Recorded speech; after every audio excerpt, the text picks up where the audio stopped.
열왕기상 19장 1절에서 18절까지 좀 길긴 한데 같이 한 절씩 같이 교독함으로 같이 말씀을 읽도록 하겠습니다. 제가 먼저 읽겠습니다. 아합이 엘리야가 행한 모든 일과 그가 어떻게 모든 선지자를 칼로 죽였는지를 이세벨에게 말하니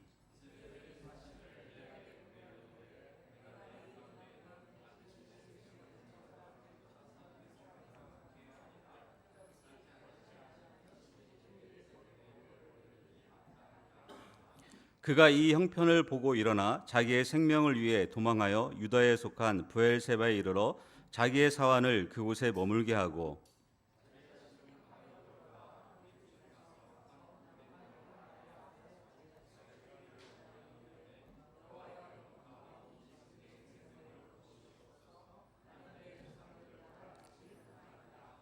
로뎀나무 아래에 누워 자더니 천사가 그를 어루만지며 그에게 이르되 일어나서 먹으라 하는지라.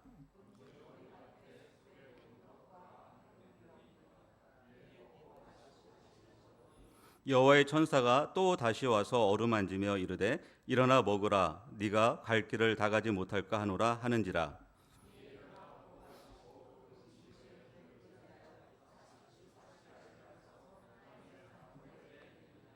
엘리야가 그곳 굴에 들어가 거기서 머물더니 여호와의 말씀이 그에게 임하여 이르시되 엘리야야 네가 어찌하여 여기 있느냐.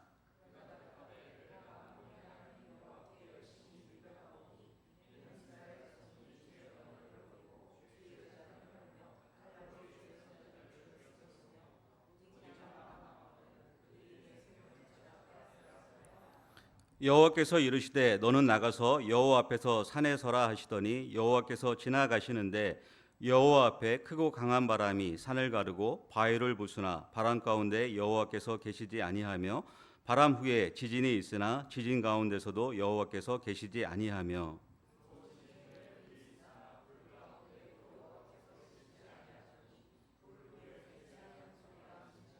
엘리야가 듣고 겉옷으로 얼굴을 가리고 나가 굴 어귀에 섬에 소리가 그에게 임하여 이르시되 엘리야야 네가 어찌하여 여기 있느냐.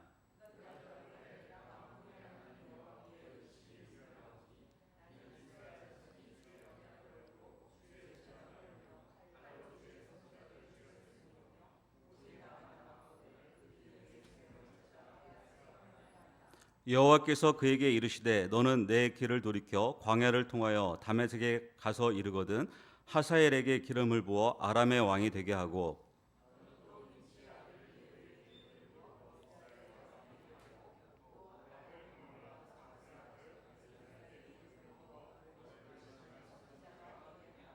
하사엘의 칼을 피하는 자를 예후가 죽일 것이요 예후의 칼을 피하는 자를 엘리사가 죽이리라. 가운데 7천 명을 남기리니 다 바알에 무릎을 꿇지 아니하고 다 바알에게 입맞추지 아니한 자니라. 아멘. 네. 성경에 나오는 인물이나 또 우리의 위대한 그 신앙인들, 선배들 한결같이 신앙을 믿음을 가지고 인생을 살지는 않았습니다. 그 인생의 그 믿음을 가지고 살아가는 여정 가운데서 낙심도 있었고 실패도 있었고 두려움 가운데도 있었고 좌절도 있었고 배신도 있었고 힘든 시간들을 지나는 경우가 허다한 것이죠. 그래서 히브리서 12장 1절에 히브리서 기자는 이렇게 이야기하고 있습니다. 인내로서 우리에게 당한 경주라고 말씀합니다. 우리가 인생을 살아가는 것을 경주에 비유할 때 그 당한 경주를 살아갈 때 경주가 굉장히 힘들잖아요. 경주를 하신 분들, 뭐 어떤 운동을 하신 분들은 알지만 어느 순간이 되면은 내 몸의 한계를 느끼고 정말로 포기하고 싶고 때로는 그만두고 싶은 하다못해 우리가 헬스장에서 역기를 들거나 아니면 뭐 운동을 할 때도 힘든 순간이 오면은 그만하고 싶다는 생각이 들지 않습니까? 저도 요즘에 아침에 운동을 할 때 더 이상 못하겠다는 그 순간을 넘어설 때 인내할 때 운동이 되더라고요. 예, 마찬가지로 우리 앞에 당한 경주가 있습니다. 근데 그것은 인내로서만 지나갈 수 있다라고 히브리서 기자는 이야기하고 있습니다. 근데 이러한 경주는 인내로서 하는 경주는 이 세상을 살아가는 현재를 살아가는 우리뿐만 아니라 성경에 나오는 인물이나 또 우리 앞에 살아간 모든 선배의 믿음의 조상들도 예외는 아니었다는 것이죠. 왜냐하면 그들도 우리와 같은 사람이었고 우리와 같은 그런 삶을 살았기 때문에 누구도 실족하거나 또 때로는 넘어질 수 있고 때로는 두려워할 수 있고 때로는 나도 죽고 싶다라는 그런 표현들을 얼마든지 할 수 있다는 것입니다. 오늘 본문에 나오는 엘리야 하면은 어떤 그 선입견을 갖고 있습니까? 대단하죠. 예. 엘리야 하면은 이렇게 그 갈멜산에서 850명 대 1로 맞짱 뜬 사람 아닙니까? 그러니까 우리가 생각하면 엘리야는 우리가 볼 때 범접할 수 없는 사람, 하나님께서 불로 그 제단을 응답하셔서 정말로 그 하나님이 누구신지를 드러내는 귀한 통로로 사용하였고 왕 앞에 나가서도 거침없이 하나님의 말씀이다 하고 선포해버리는 그런 담대함. 그래서 우리는 엘리야를 생각할 때 야, 엘리야 같은 사람이니까 하나님께 쓰임받았지 나는 엘리야 같은 사람이 될 수 없어라고 때로는 아니면 엘리야는 우리가 우러러보기에는 너무나 큰 사람처럼 선지자처럼 보일 수도 있다는 것입니다. 근데 야고보서 기자는 야고보서 5장 17절에 엘리야를 이렇게 소개합니다. 우리와 같은 성정을 가진 사람이다. 우리와 같은 것을 경험한 사람, 또 우리와 같은 동일한 그런 시대를 살았던 사람이라고 바로 표현하고 있습니다. 오늘 본문에 보면은 그 야고보서 기자가 한 그 말뜻이 무엇인지를 조금은 우리가 이해할 수 있을 것 같습니다. 오늘 읽으시는 이 본문을 보면은 우리가 생각했던 엘리야의 연약한 모습들이 여기에 보입니다. 어떻게 보면은 우리가 우러러 보았던 그 엘리야의 모습보다 훨씬 더 우리가 그냥 옆에서 대할 수 있는 선지자 친구 같은 이분도 우리와 같은 그런 연약한 선지자였구나. 마치 인간적인 냄새가 훨씬 더 이 본문에 많이 묻어나오고 있어서 위로가 되기도 합니다. 넘어질 수도 있겠구나. 실패할 수도 있겠구나. 또 두려워할 수도 있겠구나. 엘리야도 이 시대에 이렇게 죽고 싶은 생각이 들었는데 우리도 이 세상 살아가면서 때로는 그런 생각이 문득문득 들 수도 있지 않습니까?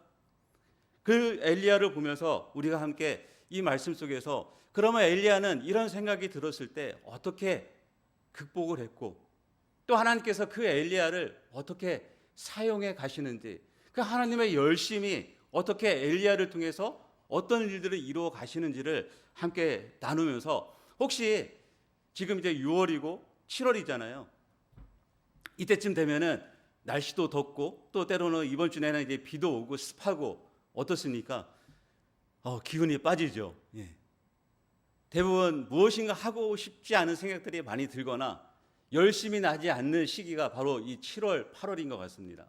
제가 한 주 동안 한 주가 넘게 이렇게 몸이 약간 이제 컨디션이 안 좋아서 앓다 보니까 책도 보는 것도 싫고 뭐 하는 것도 싫고 뭐 하는 것도 싫고 아무것도 눈에 들어오지 않더라고요.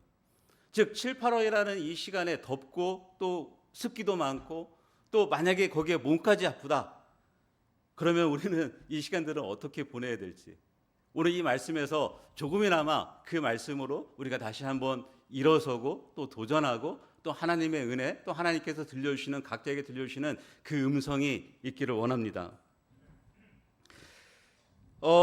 엘리야 하면은 좀 아까도 말씀드린 것처럼 어떤 선지자입니까? 17장에 등장한 엘리야를 보면은 17장 18장에서 엘리야는 이세벨의 그 바알의 선지자 450명과 또 아세라의 선지자 400명하고 맞짱을 뜨게 됩니다. 850명 대 1에 맞짱을 뜨게 되는데 거침없이 맞짱을 뜨게 되는 것이죠. 전부 다 갈멜산으로 집합을 시킵니다. 집합을 시켜서 자, 너희들이 말하는 정말로 그 참신이 맞다면은 너희들이 번제를 올려놓고 불로써 응답을 받고 내가 외치는 내가 선포하는 참 하나님이 맞다면은 내가 번제를 올려놓은 그 번제단 위에 하나님께서 불로써 응답을 하실 것이다. 그러니까 누가 참 신인지 누가 참 하나님인지 한번 겨루어보자 이렇게 대결을 신청을 합니다.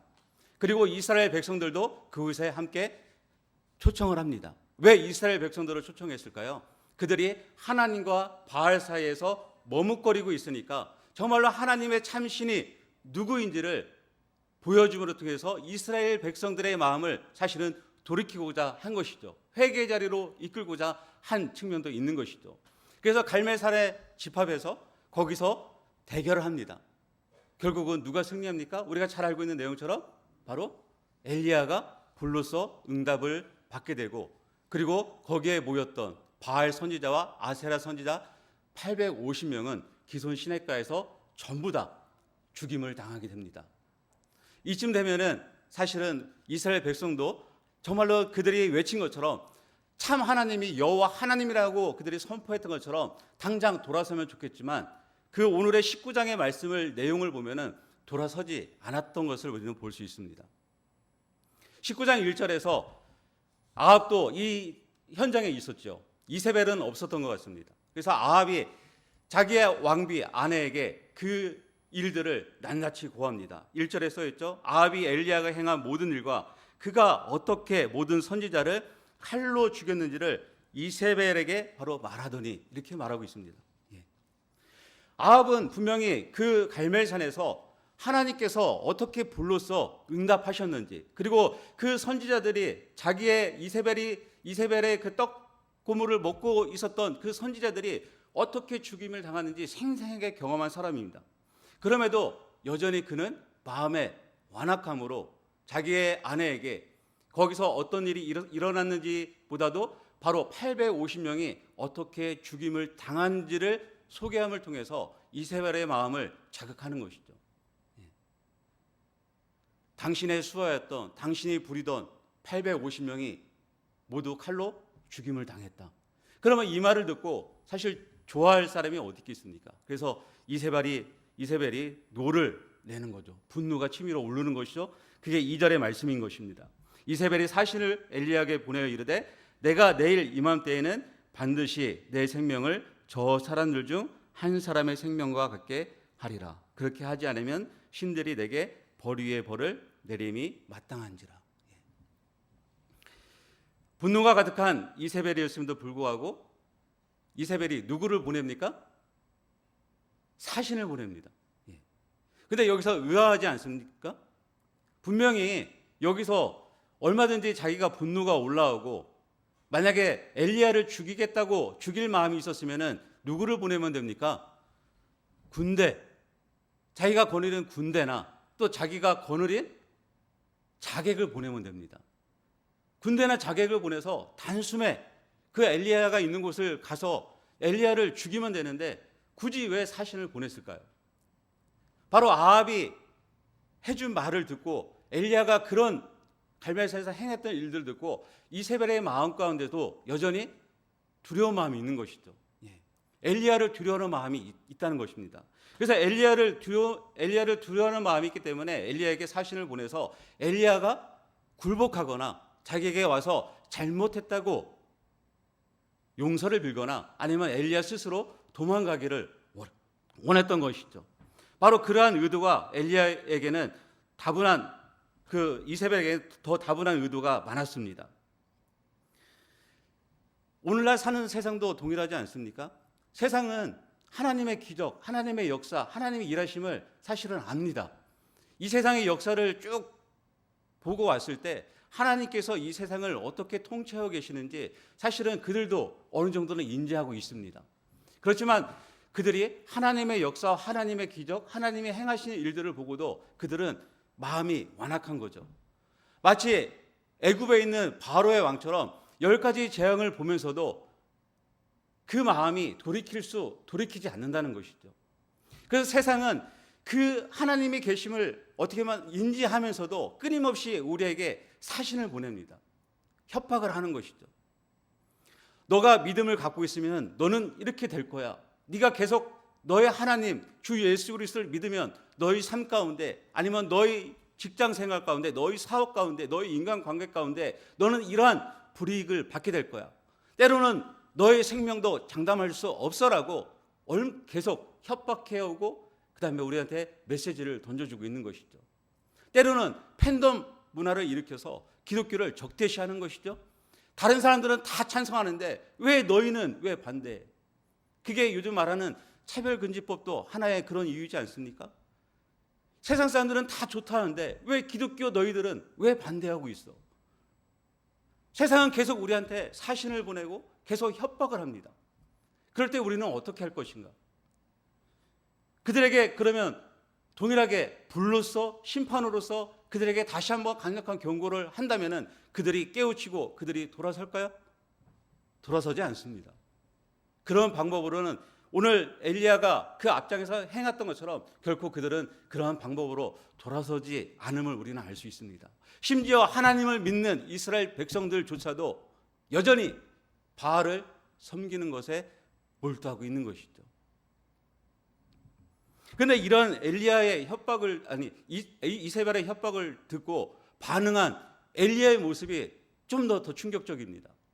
분명히 17장 18장에서 엘리야가 행한 모습대로 보면은 왕 앞에서 당당하게 섰고 또 왕 앞에서 하나님의 말씀을 대언했고 또 사르밧 과부에서는 마르지 않는 그 음식을 제공받기도 했고 그 죽은 자를 일으키기도 했던 놀라운 하나님 경험, 제단에서 불이 떨어져서 그 제단에 하나님이신 걸 증명했던 놀라운 일을 행했던 엘리야였음에도 불구하고 이세벨이 보낸 그 협박에 도망가 버립니다.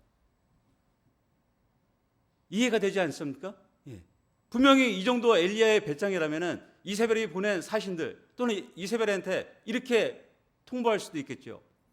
사신 보냈네? 군대 보내봐. 내가 하늘의 불로서 그냥 죽여버릴 거야. 예. 그 뒤편에 가면 엘리야가 실제적으로 50명을 불로 태워 죽이잖아요. 예. 그러면 앞에서도 이 본문에서도 엘리야가 얼마든지 그 사신을 보낸 사람이나 아니면 이세벨이 보낸 자객들을 하나님께 기도해서 하나님 나를 죽이려 온 저자들을 불로써 태워 죽여 주십시오라고 얼마든지 기도할 수 있었음에도 불구하고 엘리야는 그렇게 하지 않고 오히려 그 협박에 엘리야는 북쪽에서 남쪽으로 도망가 버립니다. 브엘세바까지 도망가서 거기에 자기 사원을 넣고 또 광야로 하룻길쯤 더 들어갑니다. 어색하지 않습니까? 뭔가 이상하지 않습니까? 근데 우리도 때로는 이럴 수 있습니다. 예. 열심히 하나님의 일을 능력으로 또 하나님 주신 그 마음으로 열심히 섬기고 열심히 행하고 열심히 봉사했는데 순종하면서 했는데 어느 순간 누군가 던진 한마디에 툭 한마디, 또 가정에서 누군가 던진 한마디, 세상에서 던진 누군가의 한마디가 갑자기 내 마음에 들어오면서 내가 한 게 뭔가, 갑자기 내 자신이 초라해지면서 숨고 싶고 도망가고 싶고 피하고 싶은 때가 있다는 것입니다. 엘리야의 모습이 그런 모습이지 않았을까 하는 생각이 듭니다. 지금까지 자기가 열심히 사역을 했는데 여전히 아합 왕은 완악하고 이세벨도 악하고 북이스라엘 백성들은 여전히 그 마음의 중심에 하나님을 섬기고자 하는 마음도 없고 회개하지도 않고 내가 지금까지 한 사역이 무엇일까? 내가 하나님의 말씀대로 하나님의 음성을 듣고 선포하고 외치고 기적을 일으키고 열심히 사역했는데 돌아온 것은 결국은 이런 협박이나 받다니 내가 뭐 했지? 그런 마음이 문득 들었을 것입니다. 사실 성공과 성취는요, 정상에 올라가는 건 어렵지만 성취하고 성공하고 나면은 그 다음에 그것을 지키고자 하는 마음이 더 크게 됩니다. 그래서 그것이 지켜지지 않거나 그것이 조금이라도 밑으로 내려오면은 두려운 마음이 생기는 거죠. 엘리야의 마음 가운데도 이것이 계속적으로 이어져서 완전히 나라가 새롭게 되어지는 그 과정까지 갔다면은 엘리야는 더 당당하게 아합과 이세벨 앞에 맞서서 자신의 하나님이 말씀하신 대로 하나님을 의지해서 더 역동적인 사역을 했을 것입니다. 그러나 그렇게 사역을 했음에도 불구하고 아무런 변화도 나타나지 않는 것처럼 보이고 또 그것을 지키는 데 있어서 두려운 마음도 생겼던 것이죠.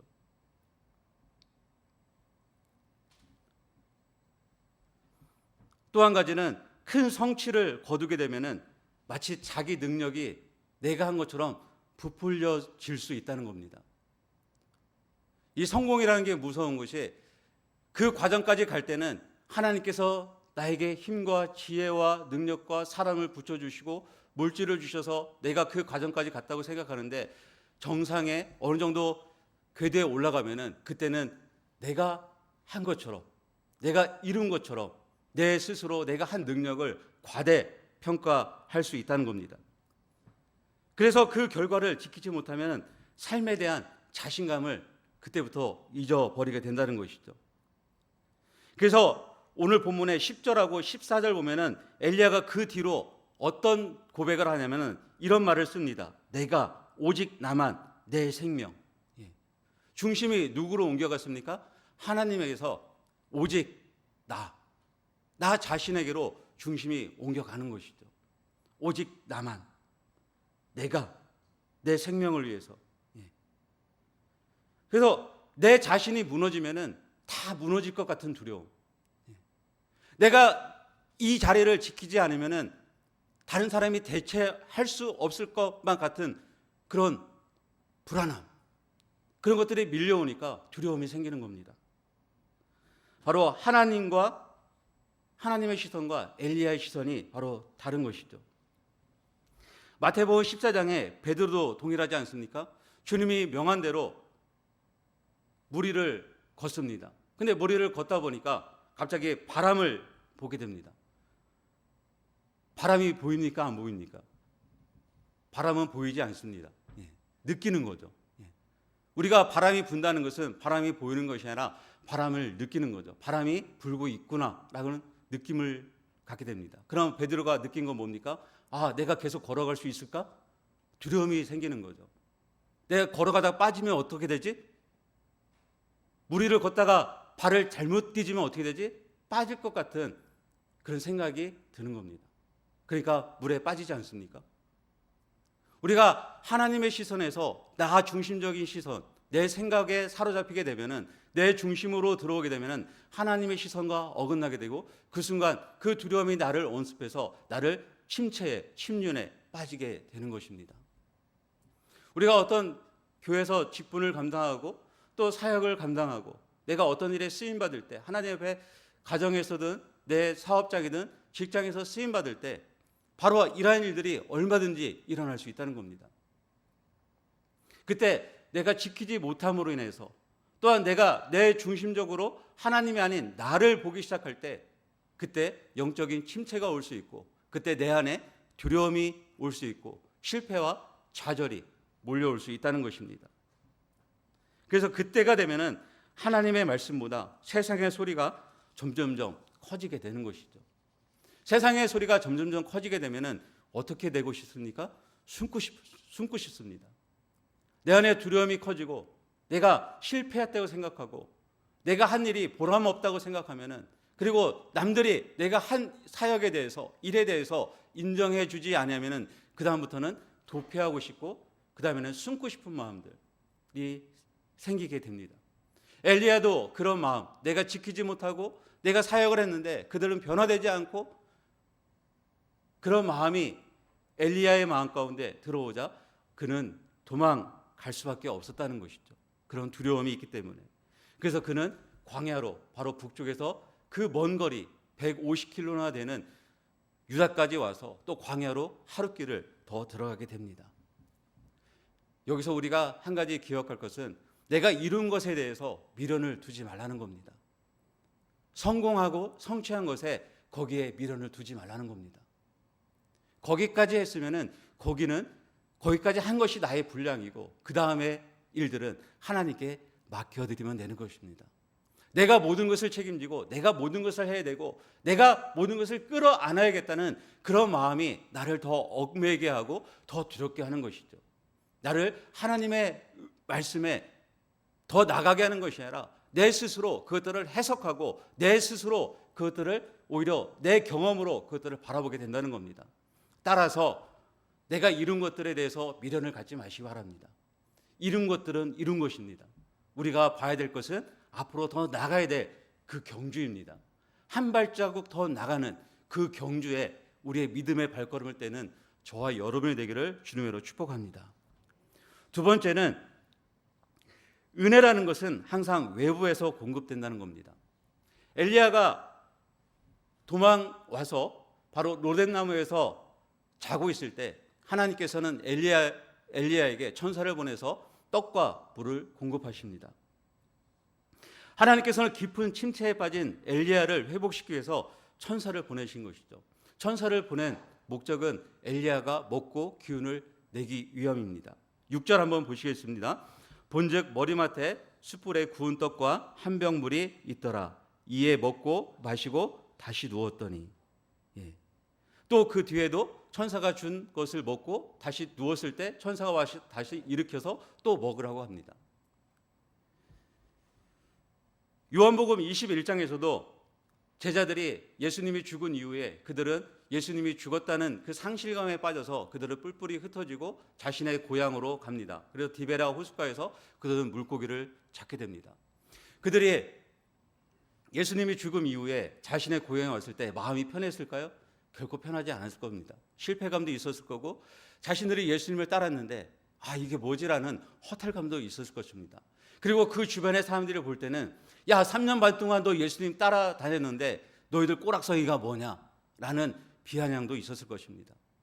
너희들 이룬 것이 뭐냐, 너 가진 것이 뭐냐, 너가 성취한 것이 뭐냐, 아무것도 없지 않느냐라고 그들에게 돌아오는 시선은 싸늘했을 것입니다.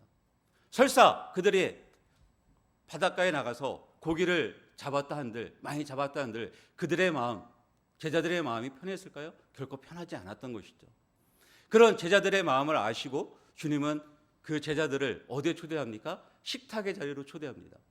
구운 생선을 주고 그다음에 떡을 줍니다. 물을 줍니다. 은혜라는 것은요, 이처럼 먼저 외부에서 공급되는 겁니다.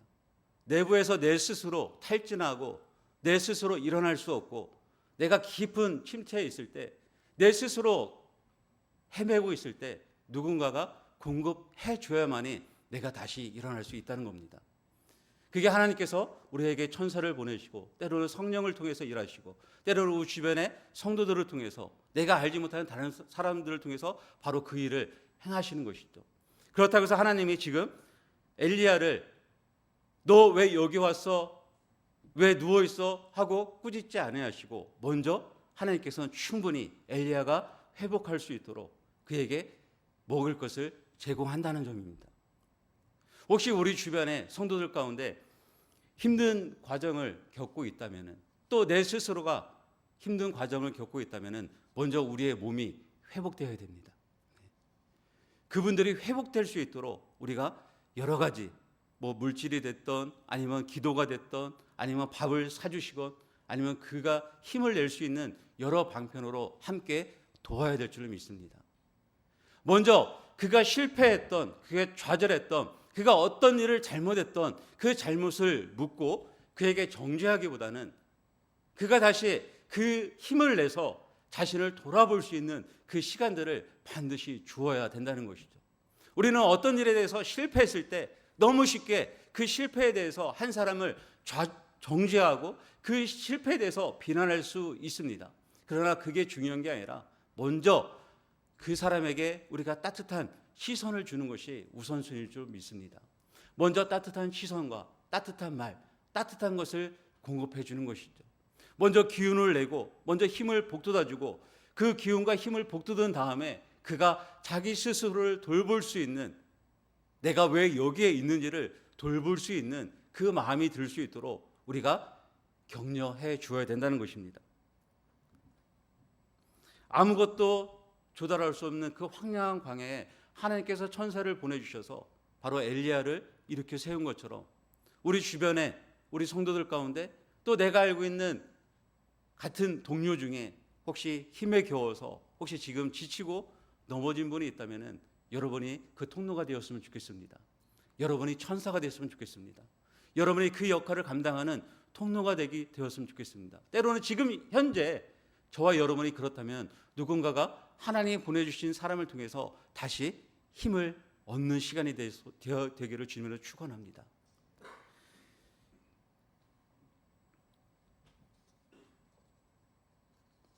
이런 은혜가 우리 가운데 있을 때 다시 회복이 가능합니다.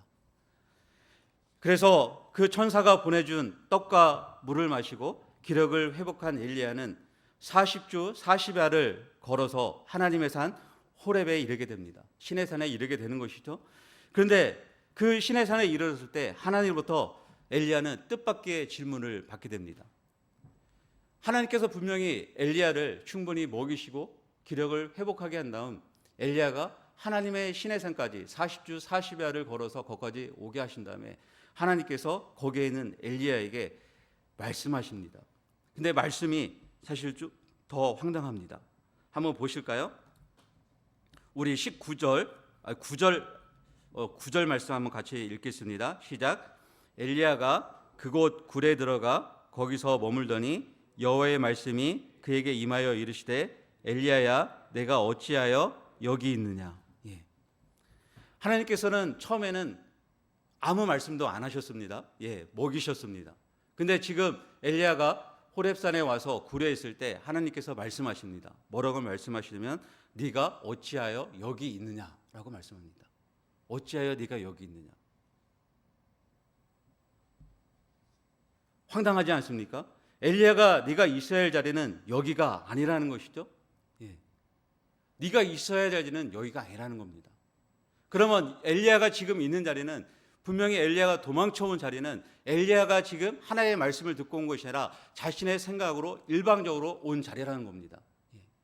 하나님의 음성을 듣고 온 자리가 아니라 하나님의 자기 생각으로 자기의 생명을 위해서 자기가 해석하고 판단해서 자기의 경험으로 내 생명을 보존하기 위해서 이세벨이 그 선지자들을 모두 죽인 것처럼 자신도 죽여서 모든 선지자들을 멸할까 하는 그 두려움 때문에 바로 엘리야가 온 곳이 바로 이곳이라는 것들을 깨닫게 해준 것이죠.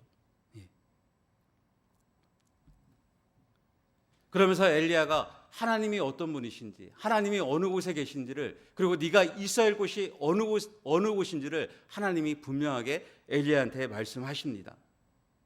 우리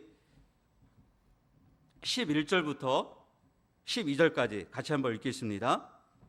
시작. 여호와께서 이르시되 너는 나가서 여호와 앞에서 산에 서라 하시더니 여호와께서 지나가시는데 여호와 앞에 크고 강한 바람이 산을 가르고 바위를 부수나 바람 가운데 여호와께서 계시지 아니하며 바람 후에 지진이 있으나 지진 가운데도 여호와께서 계시지 아니하며 또 지진 후에 불이 있으나 불 가운데도 여호와께서 계시지 아니하더니 불 후에 세미한 소리가 있는지라. 하나님께서 강한 바람 가운데도 그리고 지진 가운데도 불 가운데도 계시지 않았습니다. 사람들은 하나님이 강한 바람과 지진 또 불과 같은 그런 것으로 응답하여 주시기를 원하는데 바로 때로는 그렇게 하나님께서 응답하시기도 하지만 하나님께서 지금 말씀하신 것은 그런 기적과 그런 역사들 위에 하나님이 계시는 것이 아니라 하나님께서 어떤 곳에 계신지 말씀하시는데 바로 세미한 소리로 말씀하시고 바로 세미한 소리 가운데 있어야 할 자리가 어딘지를 알려주신다는 것입니다. 저는 우리가 신앙생활을 하면서 때로는 하나님의 기적, 하나님의 놀라운 역사들을 하나님의 능력으로 힘 있는 사역들을 경험해 나가는 것들을 우리는 원하기도 합니다. 그러나 더 중요한 것은 하나님께서 우리의 삶 가운데 어떻게 말씀하시는지, 나에게 어떤 음성을 주시는지 그 음성에 더 집중할 수 있는 그 자세가 더 중요하다고 생각합니다. 엘리야에게 들려지는 음성은 세미한 소리라고 여기서 표현합니다. quiet, whisper, gentle whisper 이렇게 표현도 하지만 아주 부드러운 소리입니다. 그럼 부드러운 소리라는 것은 잘 들립니까? 안 들립니까? 잘 들리지 않는 소리입니다. 잘 들리지 않는 소리를 들으려면은 우리가 어떻게 됩니까? 집중해야 됩니다. 그 음성이 무엇인지, 들려지는 음성이 무엇인지 내가 집중하지 아니하면은 그 음성을 얼마든지 놓칠 수 있다는 겁니다. 따라서 내가 매 순간에 하나님께서 들려주시는 음성이 무엇인지를 집중하지 않으면 우리는 하나님께서 날마다 우리에게 세미한 소리로 말씀하시는데 우리는 그 세미한 소리를 듣지 못하고 우리는 도망칠 수도 있고 두려워할 수도 있고 내 판단으로 내 생각으로 내 경험으로 행할 수도 있다는 겁니다. 그리고 그것이 마치 하나님이 말씀하신 것처럼 지금 여기가 지금 내가 한 것이 맞다라고 우리는 오해할 수도 있다는 겁니다. 그러나 오늘 이 말씀에서 지금 보여지는 것처럼 하나님께서는 그런 역사들 가운데 지진 가운데 바람 가운데 불 가운데 하나님이 있는 것이 아니라 바로 세미한 음성 가운데 계심을 분명히 말씀하고 있는 것이죠. 그리고 그 세미한 음성으로 엘리야에게 말씀하시지 않습니까? 그 다음에 너는 다메섹으로 가서 하사엘에게 기름을 붓고, 그 다음에 님시 아들 예후에게 기름을 붓고, 그 다음에 너의 후계자로 엘리사를 세우라고 이야기하고 있지 않습니까? 그건 하나님께서 엘리야에게 세미한 소리로, 세미한 음성으로 분명하게 말씀하신 것이죠. 그러면 엘리야가 있을 자리는 지금 하나님께서 어디라고 말씀하십니까? 여기가 아니라 저기라고 말씀하고 있는 것이죠. 여기가 아니라 네가 있어야 될 자리는 저기야. 근데 우리는 그 음성을 듣지 않고 내 생각으로, 내 경험으로, 또 내가 알고 있는 지식으로, 선입견으로 해석하고 두려워해서 그 자리로 간다면은 때로는 여기가 맞다고 내 스스로 생각할 수 있다는 겁니다. 근데 하나님은 네 자리 여기 아니야, 저기야. 여기 보시면은 오바댜라는 인물이 나옵니다. 근데 오바댜는 하나님의 선지자이잖아요. 근데 악한 아합 왕 옆에서 함께 사역을 합니다. 만약에 정상적인 선지자라면 도망가고 싶겠죠. 숨고 싶겠죠. 피하고 싶겠죠. 그러나 정면에 같이 있잖아요. 우리는 때로는 하나님의 일을 감당하며 또 우리가 믿음의 그리스도인으로서 우리는 때로는 악한 사람들, 나하고 원수진 사람들, 내가 대하기 싫은 사람들 피하고 싶습니다. 그러나 하나님이 그곳에 가라가면은 그 자리가, 저기가 바로 우리의 자리인 줄 믿습니다. 여기가 아니라 저기가 바로 우리의 자리인 줄 믿습니다. 그것을 두려워하는 것이 아니죠. 엘리야 보십시오. 나는 여기라고 생각했는데 네가 왜 여기 있어, 엘리야? 너 여기 아니야. 너 저기야. 네가 있을 곳은 저기야. 그리고 그 세미한 소리를 듣고 갑니다. 다메섹은 이방인의 왕이에요, 하사엘은. 근데 그 이방인의 왕한테 가서 단순히 말씀으로 기름 붓습니다. 그리고 님시 아들 예후한테 기름 붓습니다. 엘리사를 그냥 세웁니다. 불의 능력으로, 바람의 능력으로, 지진의 능력으로 행한 것이 아니잖아요. 뭘로요? 하나님의 말씀으로 순종해서 행한 것뿐입니다. 하나님의 열심이 엘리야를 통해서 일하신 것이죠. 엘리야가 수고한 게 아니라 하나님이 엘리야가 말씀대로 그렇게 행할 때 하나님이 역사하시고 하나님이 그 일들을 이루어 가시는 것이죠. 힘이 덜 들까요, 덜 들까요? 힘이 훨씬 더 덜 드는 겁니다. 17장 18절에서는 엘리야가 강권적으로 하나님이여 불로 응답하여 주십시오. 하나님 살려주십시오. 하나님 응답하여 주십시오. 엘리야가 강권해서 기도합니다. 비를 내려주십시오. 7번까지 무릎을 꿇고 기도합니다. 그런데 이 뒤에 와서는 그냥 기름 붓습니다. 처음에 엘리야가 기도했던 거하고 뒤에 하나님께서 너 저기 가서 말씀대로 행했던 거하고는 분명한 사역의 차이가 있습니다. 저는 우리의 사역이 예수님과 동행하면서 쉽고 강한 쉬운 멍에를 메고 쉬운 사역, 말씀대로 할 때 그 쉬운 사역들이, 쉬운 순종의 역사들이 일어나기를 기대합니다. 우리 삶의 현장 가운데서 그 세미한 음성의 소리를 듣고 하나님의 말씀하신 그 자리에 가서 그 말씀대로 행할 때 하나님의 열심히 그 일들을 이루시는 것들을 우리가 경험했으면 좋겠습니다.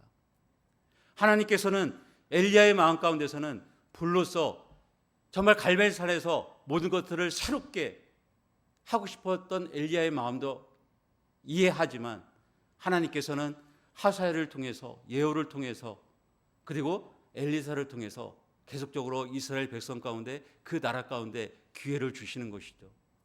그게 은혜입니다. 엘리야에게도 기회를 주시고 또 그 믿지 않는, 하나님을 배반하는 그들 가운데서도 계속적으로 그 역사 가운데 하나님께서 기회를 주시는 거죠.